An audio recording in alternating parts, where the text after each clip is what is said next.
Hello, my name is Raj. Welcome to We Learn Together. आज की video में हम डिस्कस करेंगे चाइल्ड डेवलपमेंट एंड पेडागोजी का एक topic concept of growth and development. वृद्धि और विकास को हम समझेंगे कि वृद्धि और विकास क्या होती है, और ये video special for CTET, DSSSB, KVS, NVS and other teaching exam के लिए बहुत ही हेल्पफुल रहेगी। कॉन्सेप्ट ऑफ डेवलपमेंट, विकास की अवधारणा को हम समझेंगे कि विकास क्या होता है। मानव शरीर के अंदर आए हुए सभी बदलाव को हम विकास बोलते हैं। जो भी मानव शरीर के अंदर बदलाव आते हैं उनको हम विकास बोलते हैं। विकास वूम टू टूम चलने वाली प्रक्रिया है। विकास वूम टू टूम चलने वाली प्रक्रिया है, जिसका मतलब ये है जो गर्भ से लेकर मृत्यु तक मानव शरीर में जितने भी बदलाव होते हैं उनको हम डेवलपमेंट कहते हैं। डेवलपमेंट एक निरंतर चलने वाली प्रक्रिया होती है। ओके, मगर क्या वूम टू टूम, जैसा भी हमने समझा, गर्भ से लेकर मृत्यु तक जो भी बदलाव होते हैं उसको हम विकास कहते हैं। कि इसके बीच में जो भी बदलाव होंगे उनको हम डेवलपमेंट कहेंगे? नहीं, ऐसा नहीं होता। डेवलपमेंट वही होते हैं जो एक ऑर्डर में हो और एक परमानेंटली इन नेचर। जो भी बदलाव होगा वो एक ऑर्डर में चलेगा और आपके बिहेवियर में परमानेंट होगा, स्थायी रूप से बदलाव होगा, उसको ही हम डेवलपमेंट कहते हैं। कोई भी रैंडम चेंज को डेवलपमेंट नहीं कहा जा सकता। जैसे कि इसको एक एग्जांपल से समझते हैं हम।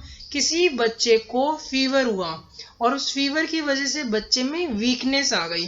वो वीकनेस डेवलपमेंट नहीं कहलाएगी, वो एक अस्थाई परिवर्तन है, रैंडम चेंज, अचानक आया हुआ परिवर्तन है, जिसको हम डेवलपमेंट की संज्ञा नहीं दे सकते।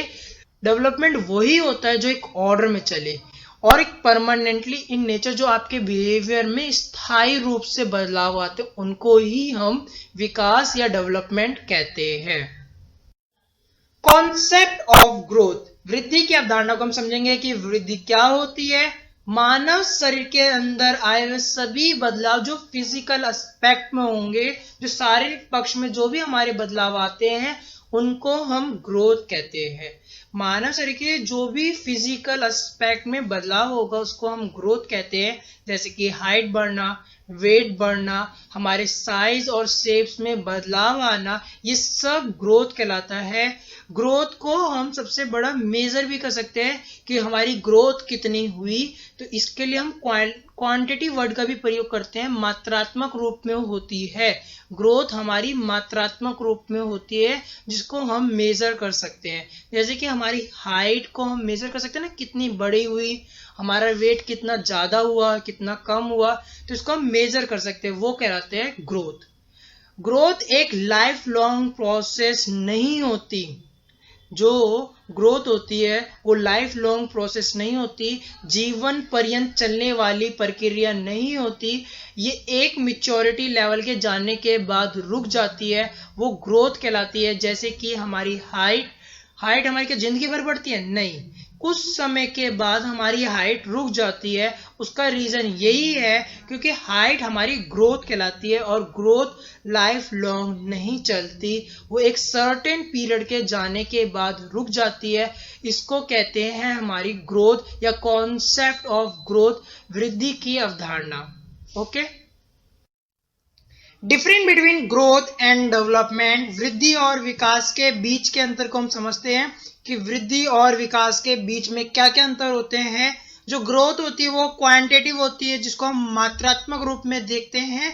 जो भी हमारे फिजिकल चेंजेस होते हैं वो क्वांटिटेटिव में होते हैं, जो मात्रात्मक रूप में जिसको हम मेजर कर सकते हैं, वो ग्रोथ होती है। मगर डेवलपमेंट वो क्वांटिटेटिव भी होता है एंड क्वालिटी इन नेचर, दोनों ही नेचर में होता है। क्वांटिटेटिव नेचर में भी होता है एंड क्वालिटी नेचर में भी होता है, क्योंकि डेवलपमेंट हमारे ऑल एस्पेक्ट में होता है। इसीलिए इसके लिए हम दोनों शब्दों का प्रयोग करते हैं, क्वांटिटेटिव एंड क्वालिटी।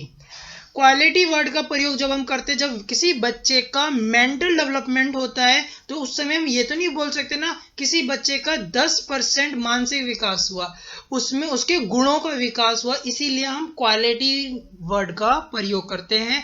जो डेवलपमेंट होता है वो क्वांटिटी में भी होता है और क्वालिटी में भी होता है।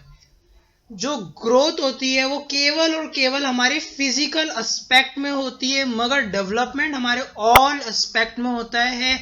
हमारे फिजिकल भी होता है, कॉग्निटिव भी होता है, इमोशनल भी होता है एंड सोशल में भी डेवलपमेंट होता है।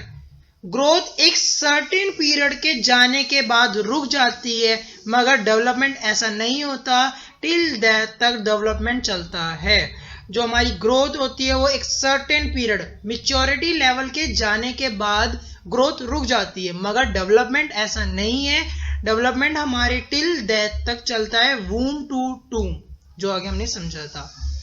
जो हमारी ग्रोथ होती है वो हमारी स्ट्रक्चरली चेंजेस लाती है, जैसे कि हमारे शारीरिक रूप में आए बदलाव, वो ग्रोथ होती है। मगर डेवलपमेंट हमारे स्ट्रक्चर में भी और हमारे फंक्शनल में भी, जो हमारे आंतरिक रूप में भी बदलाव होते हैं वो डेवलपमेंट में इंक्लूडेड होते हैं। उसमें स्ट्रक्चर भी बदलाव आते हैं हमारे और फंक्शनल में भी। ये थे ग्रोथ एंड डेवलपमेंट के बीच के अंतर। टाइप्स ऑफ डेवलपमेंट, विकास के प्रकार को हम समझेंगे कि विकास के कितने प्रकार होते हैं। विकास के अनेक प्रकार होते हैं, उनको हम एक एक करके समझेंगे।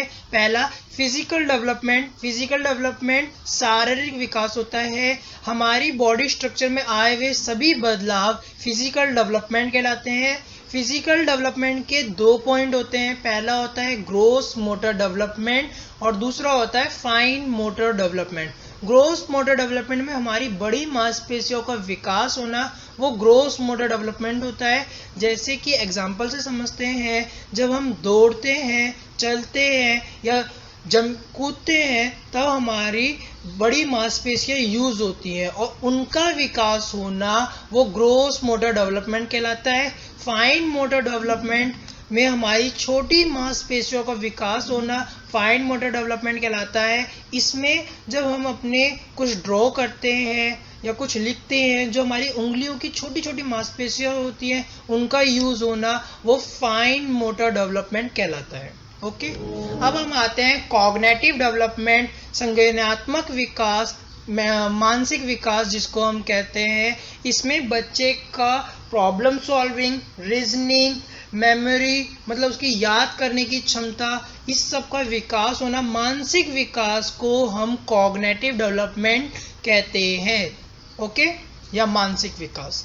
उसके बाद हम आते हैं इमोशनल डेवलपमेंट, संवेगात्मक विकास, जिसमें बच्चा अपने इमोशन को किस प्रकार से एक्सप्रेस करता है दूसरों के सामने, उसके अपने इमोशन पे कितना ज़्यादा कंट्रोल है सोसाइटी के अंदर, तो उसको हम कहते हैं इमोशनल डेवलपमेंट। ओके, फिर आता हमारा मोरल डेवलपमेंट, नैतिक विकास। इसमें ये होता है कि बच्चा सही और गलत के बीच में क्या अंतर कर पाता है, उसका अंतर करना ही मोरल डेवलपमेंट कहते हैं। समाज के कुछ रूल्स होते हैं उनको फॉलो करना ही मोरल डेवलपमेंट कहलाता है। फिर हमारा आता है language development. Language development cognitive development का एक पार्ट है, जिसमें बच्चे की भाषा विकास होना ही लैंग्वेज डेवलपमेंट कहलाता है। सोशल डेवलपमेंट, सामाजिक विकास। सामाजिक विकास क्या होता है, बच्चे का समाज के साथ किस तरह का इंटरेक्शन होता है, उसको हम कहते हैं सोशल डेवलपमेंट। बच्चे का समाज के साथ कैसा संपर्क होता है उसको हम कहते हैं social development. Okay, factors influencing the development, विकास को प्रभावित करने वाले कारकों को हम एक एक करके समझेंगे। विकास के 2 मेजर कारक होते हैं प्रभावित करने वाले। पहला होता है इंटरनल फैक्टर और दूसरा होता है एक्सटर्नल फैक्टर। इंटरनल फैक्टर आंतरिक कारक होते हैं, एक्सटर्नल फैक्टर बाह्य कारक होते हैं।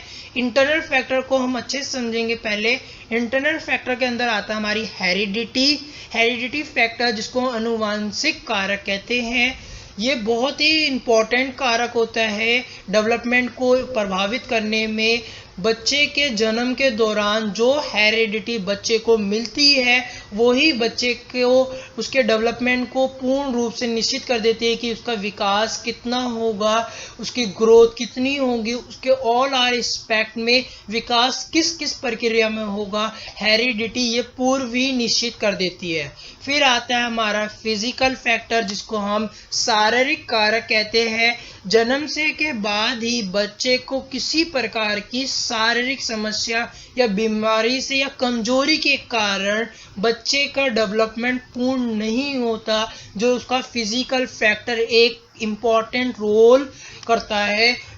फिजिकल फैक्टर डेवलपमेंट को उसके शारीरिक रूप में ही काफी प्रभावित कर देता है। फिर आता है हमारा इमोशनल फैक्टर, जिसको हम संवेगात्मक कारक भी कहते हैं, संवेगात्मक कारक कहते हैं। इसमें बच्चे के भाव अपने सारे के सारे एस्पेक्ट पर बहुत ही अच्छे से पढ़ता है। बच्चे के भाव किस प्रकार से, उसके इमोशनल कैसे एक्सप्रेस करता है, ये समाज में वो अपने इमोशनल को किस तरीके से समायोजन करता है, जिससे उसके ऑल आर एस्पेक्ट में प्रभाव पड़ता है।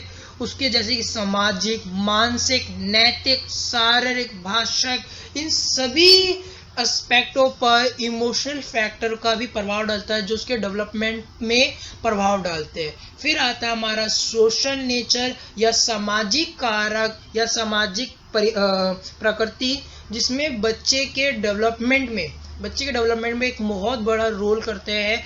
बच्चे का समाज के द्वारा या समाज में उसका किस तरीके से रिलेशन है या समायोजन है, तो उसके डेवलपमेंट में उसका प्रभाव डलता है। क्योंकि बच्चे का जिस प्रकार से समाज होगा, बच्चे का विकास उसी प्रकार में होता है। क्योंकि हमारी सोसाइटी डेवलपमेंट के लिए एक बहुत ही अच्छा रोल करती है, क्योंकि हमारा इन्वायरमेंट जैसा होगा। हेरिडिटी तो हमारे को जन्म से मिल गई, हेरिडिटी के बाद आती है हमारी इन्वायरमेंट। डेवलपमेंट को प्रभावित करने वाले ये दो मोस्ट इंपॉर्टेंट कारक होते हैं, हेरिडिटी और इन्वायरमेंट। जिस तरीके के जैसे हमारे को हेरिडिटी मिल गई वो ठीक है, अब इन्वायरमेंट की बारी आती है। इन्वायरमेंट हमारे को हमारे सराउंडिंग में जैसा हमारा इन्वायरमेंट होगा तो वो हमारे डेवलपमेंट पे भी इफेक्ट डालता है। इसीलिए सोशल नेचर या सोशल फैक्टर बच्चे के डेवलपमेंट में इफेक्ट डालते हैं। फिर हमारे आते हैं एक्सटर्नल फैक्टर, जिसको हम बाह्य कारक कहते हैं। इसमें पहला होता है physical health of mother and environment during pregnancy. गर्भ धारण के दौरान माता की स्वास्थ्य और उसका परिवेश, मतलब जब माता के गर्भ धारण की अवस्था होती है उस समय माता का हेल्थ या माता की स्वास्थ्य और उसके पास का परिवेश कैसा है। और डॉक्टर भी यही बोलते हैं कि गर्भ धारण दौरान माता की हेल्थ और उसका परिवेश काफी अच्छा होना चाहिए, जो बच्चे के डेवलपमेंट को पर बहुत ही मेजर इफेक्ट डालता है।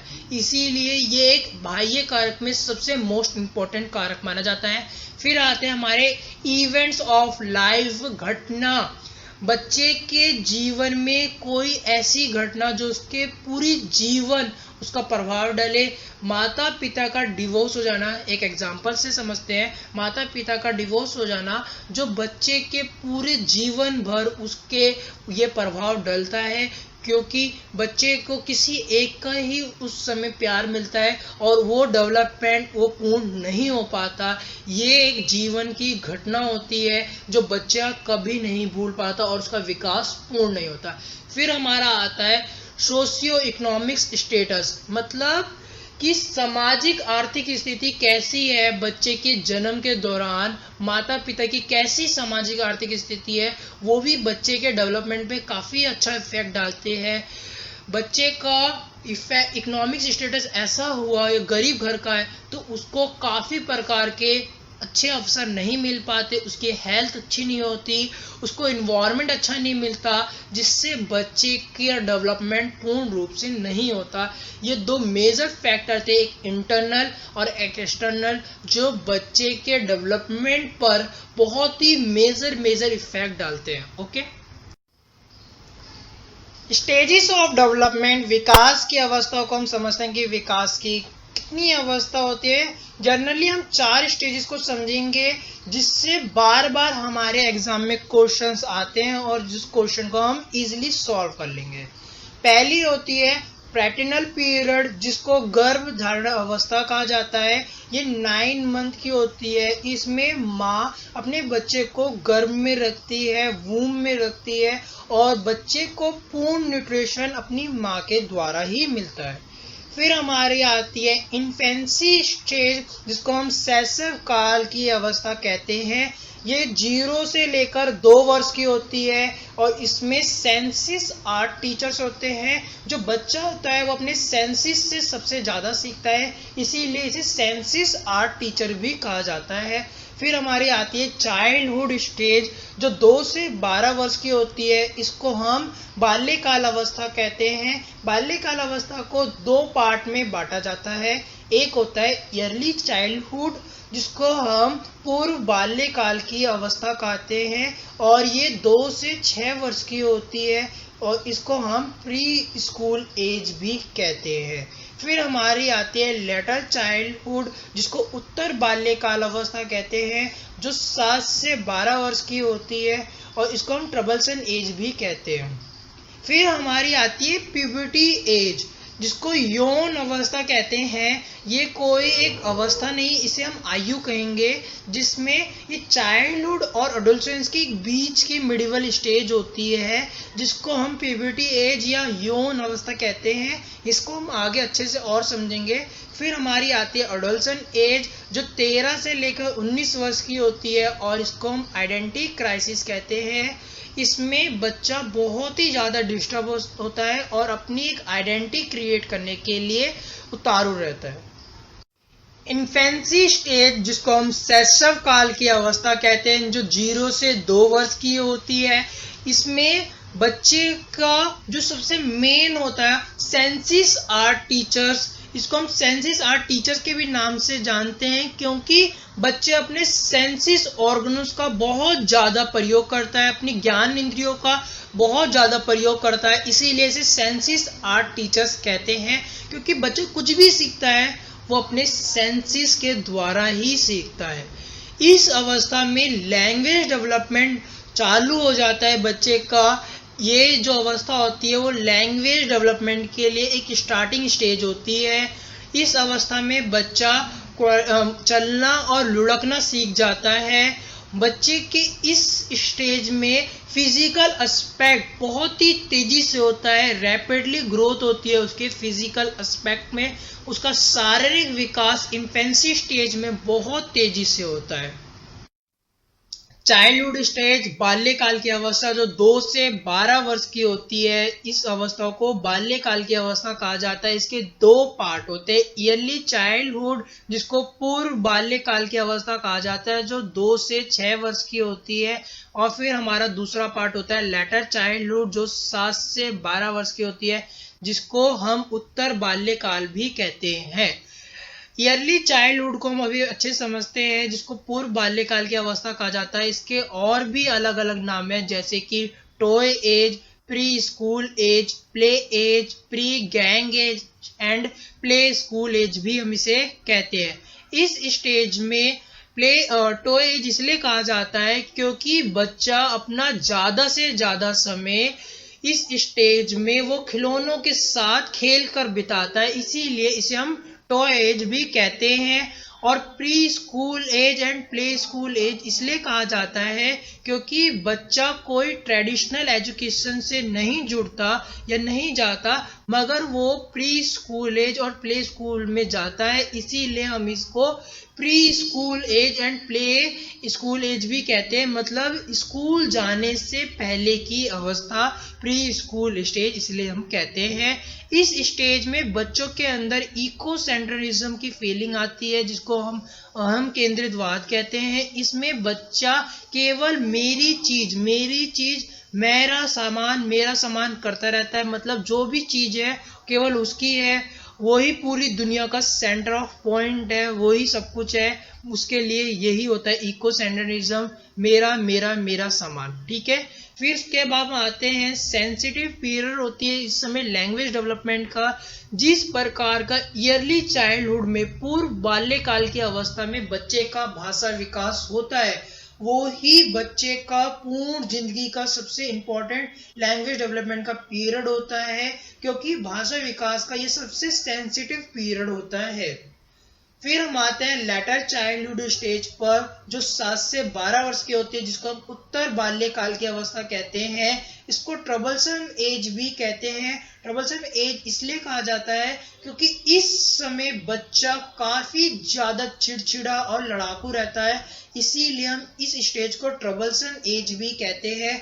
और इसके अलग नाम भी हैं, जैसे कि इसको स्कूल एज भी कहते हैं, एलिमेंट्री स्कूल एज भी कहते हैं, गैंग एज भी कहते हैं, पीयर ग्रुप एज भी कहते हैं। स्कूल एज इसलिए कहा जाता है क्योंकि इस स्टेज में बच्चा एक ट्रेडिशनल रूप से एजुकेशन सिस्टम से जुड़ जाता है, वो स्कूल जाना चालू कर देता है, इसीलिए इसको एलिमेंट्री स्कूल एज और स्कूल एज भी कहते हैं। गैंग एज इसलिए कहते हैं क्योंकि इस समय बच्चा अपने ग्रुप में ज्यादा समय व्यतीत करने लग जाता है, अपनी एक गैंग बना लेता है। ये नहीं लड़ाई वाली गैंग, वो अपने दोस्तों की एक गैंग बना लेता है, उसके एक फ्रेंड सर्कल का ग्रुप बन जाता है, जो उसको हम गैंग एज और पीयर ग्रुप एज के भी नाम से जानते हैं। और ट्रबलसम एज मैंने आपको पहले जैसे बताया, इस समय बच्चा काफी चिड़चिड़ा और लड़ाकू हो जाता है, इसीलिए इसे ट्रबलसम एज भी कहते हैं। इस समय बच्चा लॉजिकल थिंकिंग चालू कर देता है, बच्चा सोचना चालू कर देता है लेटर चाइल्डहुड स्टेज में। प्यूबर्टी एज, जिसको हम यौन आयु कहते हैं, जो चाइल्डहुड और एडोलेसेंस के एक बीच की अवस्था होती है, जिसको हम प्यूबर्टी एज कहते हैं और यौन आयु भी कहा जाता है। इस स्टेज में बच्चा चाइल्डहुड से एडोलेसेंस के बीच की अवस्था होती है, और इस अवस्था में there is no change in boys at this stage, this has no clear identity. Puberty age में लड़कों में हुए बदलाव की कोई एक क्लियर आइडेंटिटी नहीं है, मगर गर्ल्स के लिए इसमें एक क्लियर आइडेंटिटी होती है। गर्ल्स के मेंस्ट्रुएशन चालू हो जाते हैं इस स्टेज की, जो एक क्लियर आइडेंटिटी है, ये प्यूबर्टी एज होती है। और एक क्राइटेरिया करा गया है, बॉयज की इस समय एज होती है जो 10 से 14 वर्ष की होती है, और गर्ल्स की 10 से 12 वर्ष की होती है जब प्यूबर्टी एज चालू हो जाती है। इस समय लड़के और लड़कियों के बीच, दोनों के बीच एक काफी सारी कमियां आने लग जाती है। बच्चों के अंदर इरिटेशन आने लग जाती है, लड़के और लड़की इरिटेशन करने लग जाते हैं, अपने व्यवहार में उनको चिड़चिड़ापन लगने लग जाता है। लैक ऑफ इंटरेस्ट, मतलब उनको किसी भी काम के करने की रुचि नहीं होती। लैक ऑफ कॉन्फिडेंस होता है, उनमें आत्मविश्वास भी काफी कम होता जाता है दिन पर दिन। अवॉइडिंग द एक्टिव गेम, लड़कों में तो इसका कोई प्रभाव नहीं पड़ता, मगर गर्ल्स, काफी सारी गर्ल्स एक्टिव गेम खेलने से थोड़ा थोड़ा पीछे होती चली जाती हैं, वो एक्टिव गेम खेलना धीरे धीरे कम करते चली जाती हैं। डिजायर टू बी अलोन, बच्चे अकेला रहने की काफी ज्यादा उनकी रुचि होती है, वो अकेले रहें, किसी से बात ना करना, किसी से कुछ शेयर ना करना, केवल अकेले रहना। तो बच्चों की काफी डिजायर होती है इस समय अलोन रहने की, अकेले रहने की। Not for good attention of education, इस समय बच्चे एजुकेशन के साथ उनका कोई अच्छा रिलेशन नहीं होता, उनमें कोई अच्छा ध्यान नहीं कर पाते, ये सबसे बड़ी कमियां होती हैं प्यूबर्टी एज में। एडोलसेंस, जिसको हम किशोर अवस्था कहते हैं, जो 13 से लेकर 19 वर्ष की अवस्था होती है, इस अवस्था को हम तनाव और तूफान की अवस्था के भी नाम से जानते हैं, जो स्टैनली हॉल ने कहा था, ये स्टेटमेंट स्टैनली हॉल ने दिया था, और उन्होंने कहा था adolescence is the stage of stress and storm, और उन्होंने ये स्टेटमेंट अपनी बुक में लिखा था, जिनकी बुक का नाम था एडोलसेंस। ये बार बार पूछा जाता है कि स्ट्रेस और स्ट्रॉम की अवस्था किसने कहा, वो अवस्था स्टैनली हॉल ने बोली थी। तो जो किशोर अवस्था होती है वो एक तनाव और तूफान की अवस्था मानी जाती है, ये एक तनाव और तूफान की अवस्था के नाम से भी जाना जाता है। अब हम आगे से समझते हैं कि एडोलसेंस क्या है। ये एक ट्रांजिशनल स्टेज होती है, इसमें बच्चा एक अडल्टहुड में परिवर्तित होता है, तो इसीलिए इस स्टेज को हम ट्रांजिशनल स्टेज कहते हैं, क्योंकि एक बालक या एक बच्चे से अपना परिवर्तित आता है कि अपने अडल्टहुड में आदमी बनने की इसकी जो प्रक्रिया होती है उसमें जाता है। इसीलिए इसको हम ट्रांजिशनल स्टेज के नाम से ही जानते हैं कि ट्रांजिशनल स्टेज भी होती है। इस स्टेज में बच्चे को अपनी आइडेंटिटी क्राइसिस के लिए बहुत ज़्यादा तनाव रहता है। बच्चा सोसाइटी में अपनी एक आइडेंटिटी क्रिएट करने के लिए बहुत ही ज़्यादा परेशान रहता है कि लोग उसको एक सोसाइटी या समाज में अलग पहचाने। इसीलिए बच्चे की अपनी एक आइडेंटिटी क्रिएट करना या बच्चे की अपनी आइडेंटिटी क्राइसिस बहुत ज़्यादा उस समय तनाव महसूस होती है। ये स्टेज एक क्रिटिकल स्टेज भी देखी जाती है। क्रिटिकल स्टेज इसलिए से माना जाता है क्योंकि इस अवस्था में बच्चे काफी ज्यादा बिगड़ जाते हैं। बच्चे अपने पीयर ग्रुप की बहुत ज्यादा बात सुनते हैं, जिससे बच्चे गलत डिसीजन ले लेते हैं और वो डिसीजन उनकी लाइफ लॉन्ग काफी ज्यादा उसको दिक्कत देती है। इसीलिए इसको हमें क्रिटिकल स्टेज भी कहा जाता है।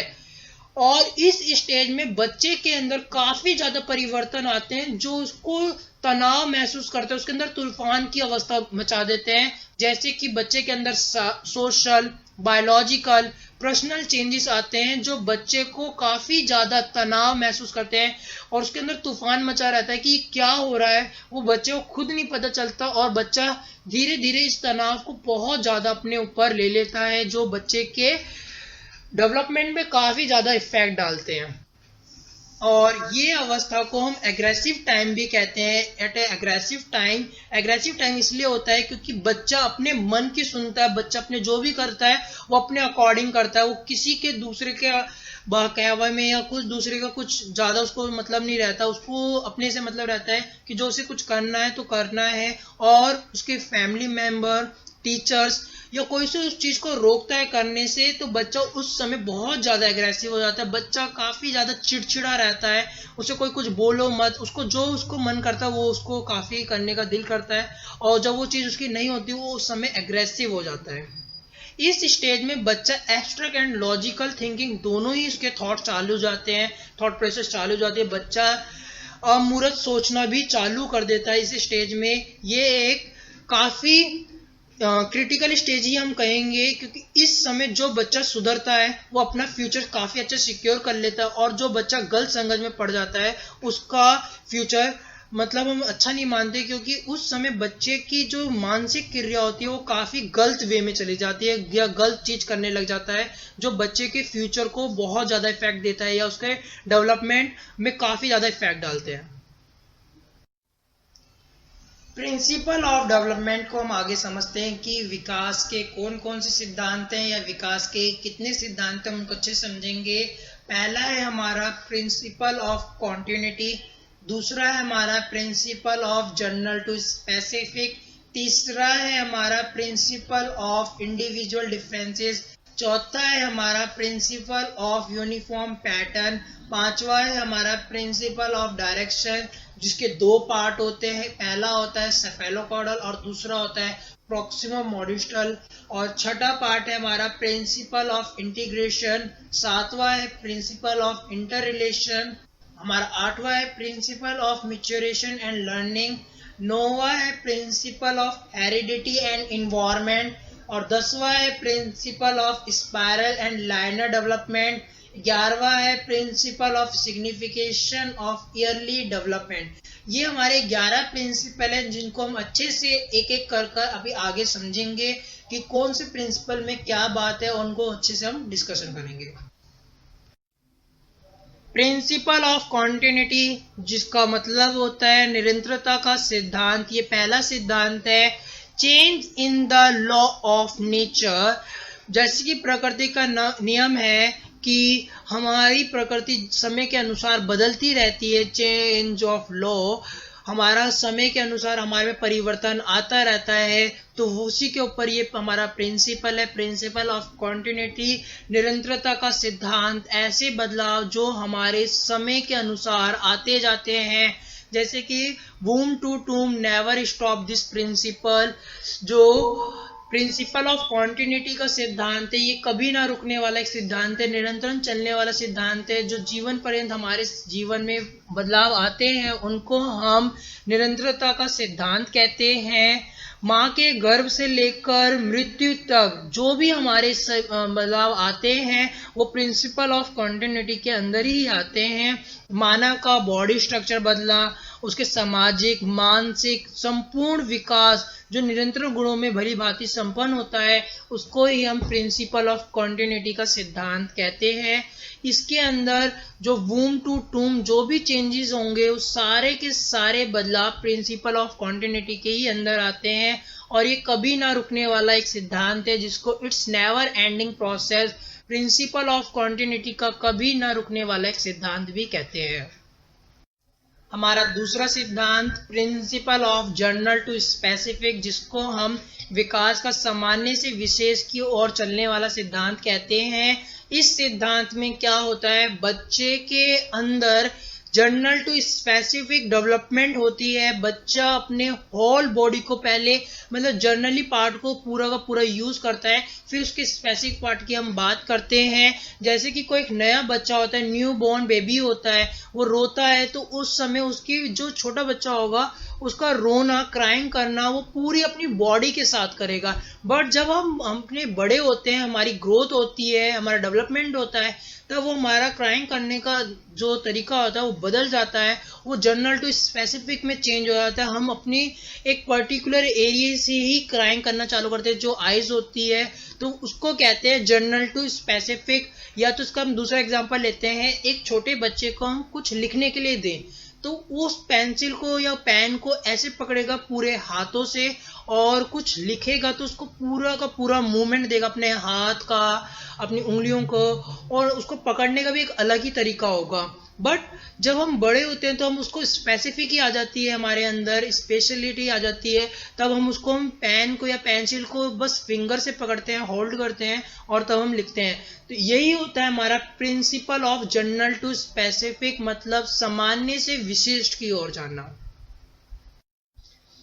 प्रिंसिपल ऑफ इंडिविजुअल डिफरेंसेस, व्यक्तिगत मतभेद का सिद्धांत, जिसको हम समझेंगे कि वो क्या होता है। प्रत्येक व्यक्ति अपने आप में यूनिक होता है, everyone is a unique person, उसमें कुछ ना कुछ अपनी अलग खूबी होती है, इसीलिए कहते हैं everybody is a individual differences, सबके अंदर कुछ ना कुछ भिन्न होता है।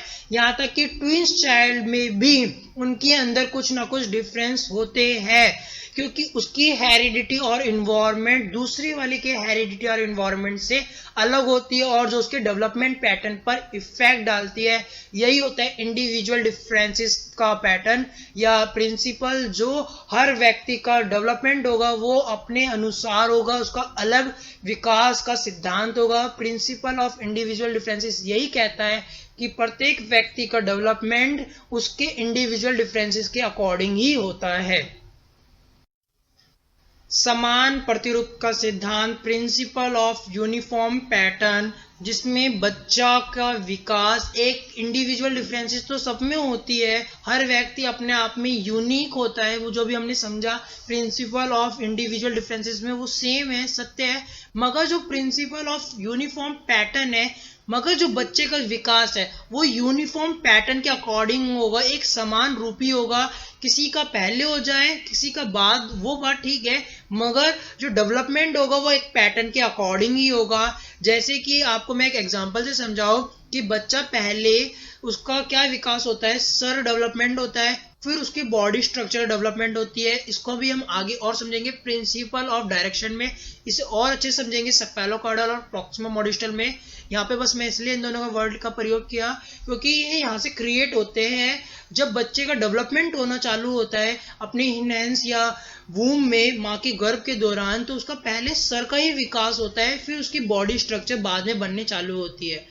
तो ये हर बच्चे का सेम ही होता है, कोई अलग डिफरेंट नहीं होता कि किसी बच्चे के पैर पहले बन जाए, ऐसा नहीं होता। सभी बच्चे के सर से विकास होता है जो फुट की ओर जाता है और प्रॉक्सिमा मॉडिस्टल में उसके सेंटर से चारों दिशा में जाता है। तो ये चीज यूनिफॉर्म पैटर्न है और इसी अकॉर्डिंग में सब बच्चों का डेवलपमेंट होता है। प्रिंसिपल ऑफ डायरेक्शन, जिसको हम दिशा का सिद्धांत कहते हैं, इसके दो पार्ट होते हैं, एक होता है सेफेलोकॉर्डल और दूसरा होता है प्रॉक्सिमोमॉडिस्टल। सेफेलोकॉर्डल में ये टेंडेंसी होती है, जो बच्चे का डेवलपमेंट होता है, डेवलपमेंट प्रोग्रेसिव होती है, वो हेड टू फुट डायरेक्शन में होती है। बच्चे का सर का विकास पहले होता है, वो फिर धीरे धीरे नीचे की दिशा में आकर हमारे पैरों की डायरेक्शन तक डेवलपमेंट होता है। ये होता है सेफेलोकॉर्डल। और प्रॉक्सिमोमॉडिस्टल में क्या होता है, ये इसमें डेवलपमेंट बच्चे के मिड से लेकर आउटवर्ड डायरेक्शन में होती है, जो बच्चे के सेंटर से लेकर चारों दिशाओं की ओर बढ़ता है, उसको हम प्रॉक्सिमोमॉडिस्टल कहते हैं। ये था प्रिंसिपल ऑफ डायरेक्शन, जिसके दो पार्ट थे, सेफेलोकॉर्डल एंड प्रॉक्सिमोमॉडिस्टल। प्रिंसिपल ऑफ इंटीग्रेशन, एकीकरण का सिद्धांत को हम बहुत अच्छे समझेंगे, बहुत इजी है। जैसे कि जनरल टू स्पेसिफिक हमने समझा था, पहले बच्चा जनरल रिस्पॉन्स करता है, फिर उसके बाद स्पेसिफिक रिस्पॉन्स करता है, उसी टाइप से इंटीग्रेशन भी है। इंटीग्रेशन में जब बच्चा छोटा होता है उस समय वो अपने होल पार्ट को एक साथ यूज करता है, फिर कुछ समय के बाद वो स्पेसिफिक पार्ट को ही यूज करता है, और फिर जब होल पार्ट और स्पेसिफिक पार्ट को उसका अच्छी कंट्रोल हो जाता है, फिर इन दोनों को कंबाइन कर अपना डेवलपमेंट करता है। जैसे कि एग्जांपल से समझते हैं, कोई बच्चा कुछ लिखेगा, पहले शुरुआती समय में वो अपने पूरे हाथ का प्रयोग करेगा, और फिर उसके बाद वो अपनी उंगलियों को जब स्पेसिफिक लाता है, थोड़ा सा अपने हाथों का प्रयोग करता है, तो उंगलियों को चलाना चालू कर देता है। उसके बाद वो अपनी उंगलियों और हाथ का कॉम्बिनेशन सेट कर उनको और अच्छे से प्रदर्शित करता है, जिसको हम प्रिंसिपल ऑफ इंटीग्रेशन का सिद्धांत कहते हैं। प्रिंसिपल ऑफ इंटर रिलेशन, जिसको हम परस्पर संबंध का सिद्धांत कहते हैं। विकास सभी आयामों में एक समान होता है और सारे के सारे आयाम एक दूसरे से परस्पर जुड़े हुए हैं, इंटर रिलेशन है, इंटरडिपेंडेंट है एक दूसरे से। जैसे कि physical development cognitive development, cognitive development emotional development से, इमोशनल डेवलपमेंट मोरल डेवलपमेंट से, मोरल डेवलपमेंट लैंग्वेज डेवलपमेंट से, लैंग्वेज डेवलपमेंट हमारे सोशल डेवलपमेंट से इंटरडिपेंडेंट है। सारे के सारे हमारे विकास के क्षेत्र एक दूसरे से परस्पर संबंधित है। किसी भी एक डेवलपमेंट पे इफेक्ट डलता है तो उसका इफेक्ट दूसरे वाले डेवलपमेंट पे पड़ेगा। जैसे कि एक एग्जांपल से समझते हैं, किसी बच्चे के फिजिकल एस्पेक्ट में प्रभाव पड़ा या किसी कारण से उसकी शारीरिक दृष्टि या शारीरिक डेवलपमेंट अच्छे से नहीं हुआ, तो उसका प्रभाव उसके कॉग्निटिव डेवलपमेंट में भी पड़ेगा और उसके लैंग्वेज डेवलपमेंट में भी पड़ेगा, जिससे बच्चे का कॉग्निटिव और लैंग्वेज दोनों ही इफेक्टेड होता है। और अगर किसी बच्चे का कॉग्निटिव डेवलपमेंट सही से ना हो तो उसका ऑटोमेटिकली लैंग्वेज डेवलपमेंट बिगड़ जाएगा, लैंग्वेज बिगड़ेगा तो उसका सोशल डेवलपमेंट भी अच्छे से नहीं होगा। इसीलिए हमारे सारे के सारे आयाम, सारे के सारे एस्पेक्ट जो ग्रोथ एंड डेवलपमेंट में आते हैं, जो डेवलपमेंट के पार्ट हैं, वो एक दूसरे से इंटर रिलेशन और इंटरडिपेंडेंट है। जैसे कि फिजिकल डेवलपमेंट कॉग्निटिव डेवलपमेंट से, कॉग्निटिव डेवलपमेंट इमोशनल डेवलपमेंट से, इमोशनल डेवलपमेंट हमारे मोरल डेवलपमेंट से, मोरल डेवलपमेंट हमारा लैंग्वेज डेवलपमेंट से, और लैंग्वेज डेवलपमेंट हमारे सोशल डेवलपमेंट से एक संबंधित है। Principle of maturation and learning, परिपक्वता और अधिगम का सिद्धांत हम समझते हैं कि क्या होता है। ग्रोथ एंड डेवलपमेंट में मैच्योरेशन एंड लर्निंग का काफी बड़ा इंपॉर्टेंट रोल होता है, क्योंकि जैसा आपका मैच्योरिटी लेवल होगा आपको लर्निंग वैसी मिलेगी, और इन दोनों के डिपेंड पर आपकी ग्रोथ एंड डेवलपमेंट होगा। तो इसीलिए इस सिद्धांत ये बहुत बड़ा इंपॉर्टेंट रोल अदा करता है कि आपकी परिपक्वता जब तक अच्छे से नहीं होगी, आपको लर्निंग उस वे में नहीं मिलेगी जो आपको ग्रोथ और डेवलपमेंट करा सके। आपकी लैक ऑफ मैच्योरिटी आपकी लर्निंग को इफेक्ट डालेगी, और लर्निंग और मैच्योरिटी जब अच्छे से नहीं होगी तो आपका डेवलपमेंट ऑटोमेटिकली नहीं होगा। इसीलिए ये प्रिंसिपल हमारी मैच्योरिटी और लर्निंग पे ही डिपेंड है। और जो मैच्योरेशन है ये बायोलॉजिकल टर्म है जो हेरिडिटी से मिलता है, और हेरिडिटी हमारी प्री डिसाइड कर देती है कि हमारा डेवलपमेंट कैसा होगा। इसीलिए ये तीनों के तीनों वर्ड एक दूसरे से लिंक है। हमारा डेवलपमेंट, मैच्योरिटी एंड लर्निंग, ये तीनों एक दूसरे से लिंक है वर्ड, और इनमें से किसी भी एक वर्ड को इफेक्ट डालेगा तो वो हमारी ग्रोथ एंड डेवलपमेंट पे भी इफेक्ट डालता है। यही प्रिंसिपल इसी चीज को दिखाता है कि जिस आपकी मेच्योरिटी होगी, लर्निंग वैसी आपको दी जाएगी और उससे आपका ग्रोथ एंड डेवलपमेंट होगा। ये है principle of maturation and learning, परिपक्वता और अधिगम का सिद्धांत।